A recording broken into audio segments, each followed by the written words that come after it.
These three just around, like in circles all throughout. Yeah. Just like. I'm just floating. Whoa. Watch yourself. No, don't bump into the twink! Okay, make it an arm strike. Wait, are you hitting him? No, because he's bumping into him, so I'm counting this as an unarmed strike. Does that mean that it ends right as I get to the table, so I'm collapsing on him? Yeah. Okay. Well, and Aaron's just floating going, holy shit! Okay. That's gonna hit, roll damage. Incoming! Incoming! I just imagine he's in the air, he's feeling it wear out, he just goes, incoming! And you will land on Adlai. He goes, oh, you fucking orc, what do you think you're doing? Oh, man. Sorry. He just takes the seat. The nerve of... He pushes you. Wait. I says I was sorry. And I'll sit back up. You're just sitting there, okay? He leaves. She looks to you and she goes, well, that just happened. Yeah, it did just occur, didn't it? Also surrounded by a group of other elderly women. Not sure what that's all about. Are they a bunch of metaphorical chickens? No, but I'm sure people have described them as the farmers and him as the chicken. There's some whispers going on that they're the real people in charge, and that King Lance is merely a puppet. So does he lay metaphorical eggs for the metaphorical farmers? I think you're taking the metaphor a little too far, Mr. Shagram. And if he does lay metaphorical eggs, what would the eggs be? Okay, Shagging, you're taking it a little too deep into this, I think. But what would the eggs be? An Well, Erin. certainly not good eggs, I don't think. They're coming from King Lance. An Erin. What would the eggs be? I don't know, Shagram. I don't. An Erin. You can smell his breath through the mask. Shagram, why don't you go join the rest of the party over there? Bit bigger, and it's all of a sudden. Whew. Yeah, no. I don't even think my good friend Vince would even outrun one of those things.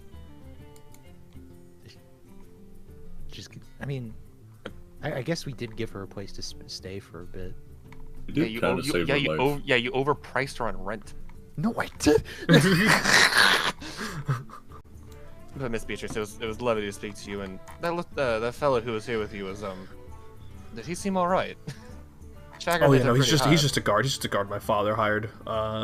Because last time I went to Catawba, I may or may not have gotten myself kidnapped, but he's a guard. He'll protect me. He's a little grumpy, but yes. But he's good. He's good. You know, he almost got ran over by some sort of like Isoki's like train. You know. Really now? Yeah. He seems to have quite the eventful life. You know, he says he's thinking about retiring early as a result. Oh, God rest his soul. And Aaron will kind of get me like, thank you for the conversation. It was quite fun talking with you. Of course, and she'll shake your hand and she'll smile. She can't tell, but Aaron is smiling back. It's kind of weird, but I'll go ahead and get up. Forkle egg. Well, 'cause like you're like a chicken, right? But you're not because you're a human. But a metaphor has to represent something, so what is it representing? A chicken. No. The chicken is the metaphor. What is it the metaphor for? You. Okay, but what is it? Why? You're a metaphorical chicken. Why? Why not? Fair point. And he'll take another sip. And he's saying this in like very hushed, very serious tone. Master Chakram, are you finished harassing Master Ryder? Harassing? You're He's not harassing. You're in his space. You need to give him some space to drink, for God's sake. Ah, see. Me and Willem are friends, and I'll put my arm around Will. I'll switch the soda into my other hand. I'll put my arm around him. It's like, yeah. To be fair, I like this guy. He's fun. And they kiss. I have studied artificial intelligence before. He displayed no such differences in terms of the personality set by his limited programming. However, there is a bit of, let us say, divergent behavior in that he did go out of his way to protect Master Shagrim and Master Anarin. However, this could be chalked up to it finding their continued survival as necessary to its mission. So, it is hard to say. I was knocked unconscious in the last combat encounter.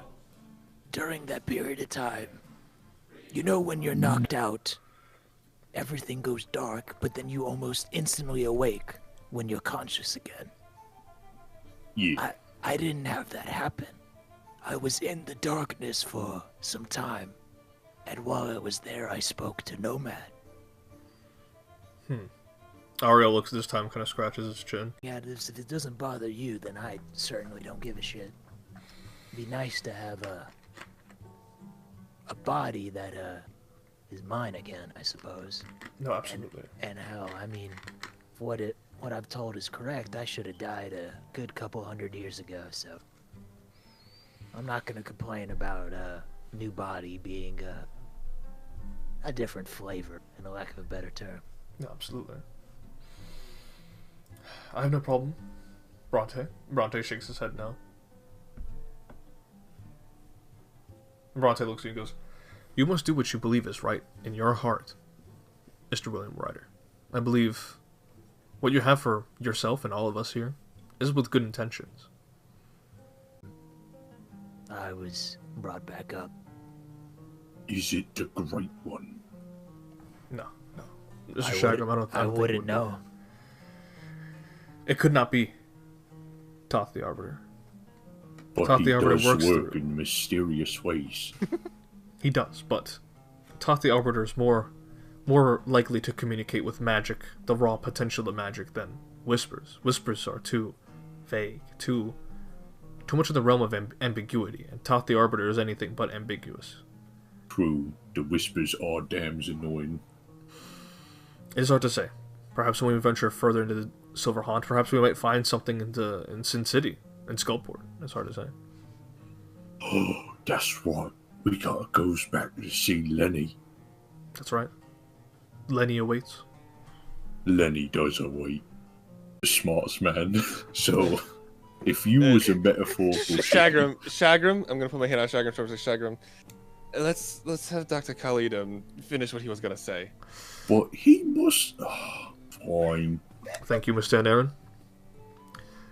Pull out like a little profile and say, because you also suffer from post-traumatic stress disorder as well. And it appears we have a number of different... We appear to have suffered amnesia as well. Did Ariel buy us a fucking therapist? Did he see? God knows we need it. That's why we can't find him. Fucking Ariel, he interacted with us for like 2 days, and he was like, "Oh my god, Dr. Kali, please." One of your species. The rest of you look quite fit. What do you mean by that? Yeah. What you mean by that, Doctor? Look, I'm going to say, I think that is everything. The psychological and physical profiling has been completed. No. What you mean by that? Mean by what, Mr. Shagrim? What you mean by especially for one of your species? What does that mean? I can picture him moving his head to side while he said that. He looks over and goes, "Well, Mr. Shagrim, on average, the average male orc is physically more capable than the average male human, and therefore, you are a little bit more stronger than the average orc. That is a positive, is it not?" I mean, I guess it's true. Dude, I need it known. Dude, this entire conversation, Anarin is just laughing his ass off, like in his mind. Telepathically, Ariel and William can hear it. "Quote-unquote king of the vampires now, but obviously I had not known that when I stitched him back up. I'll tell you right now, stitching up the flesh of vampires is quite different from stitching up the flesh of humans." You know, I didn't think about it, but it's funny how at this point I'm not surprised vampires are real too. He'll chuckle and go, I have a colleague. I stitched up, applied oils to him. Mr. Ingram, hope he's doing okay nowadays. Oh!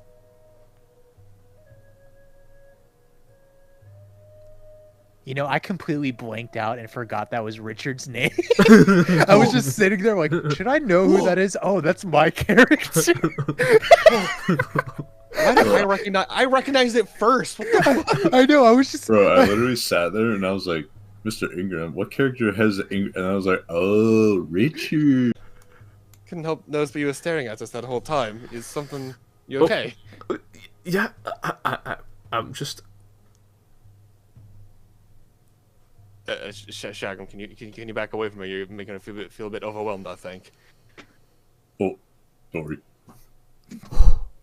I know. I was just. You guys looked professional, like an elite tier adventuring party. No, I'm just. I'm just kind of. Oh yeah, we're very elite.